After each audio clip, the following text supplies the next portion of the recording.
എന്റെ പ്രിയപ്പെട്ട സ്ത്രീകളെ, ഹബീബ് നബി സല്ലല്ലാഹു അലൈഹി വസല്ലം നിസ്കാരം പോലും വീട്ടിൽ നിന്ന് നിസ്കരിക്കാൻ കൽപ്പിച്ചു. ബാങ്ക് പോലും പുരുഷന്മാർക്ക് മാത്രം കൽപ്പിച്ചു. ബാങ്ക് കൊടുക്കൽ സ്ത്രീകൾക്ക് പാടില്ല. കാരണം പെണ്ണിന്റെ ശബ്ദം പുറത്തങ്ങനെ കേൾക്കേണ്ടതല്ല, കേട്ട് ആസ്വദിക്കേണ്ടതല്ല.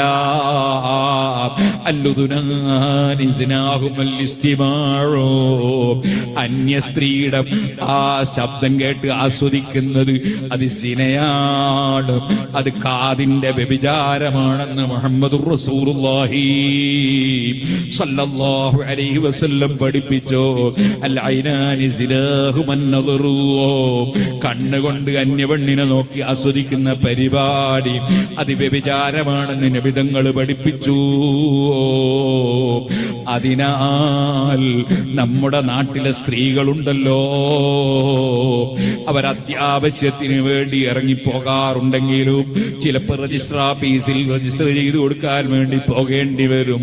അതേപോലെ തന്നെ വിദേശ രാജ്യത്തേക്ക് ഭർത്താവിന്റെ കൂടെ പോകുമ്പോ എമിഗ്രേഷനിൽ അതാതിന്റെ മുഖമൂടി ഒന്ന് പൊക്കണം എന്ന് പറയുമ്പോ പൊക്കി കാണിച്ചു കൊടുക്കേണ്ടി വരും. അതുപോലെ തന്നെ വോട്ട് ചെയ്യാൻ വേണ്ടി പോകുമ്പോ ID നോക്കിയിട്ട് ആളെ കാണാൻ മനസ്സിലാക്കാൻ വേണ്ടി നിന്റെ മുഖമൂടി പൊക്കണമെന്ന് പറയുമ്പോ പൊക്കി കൊടുക്കേണ്ടി വരും.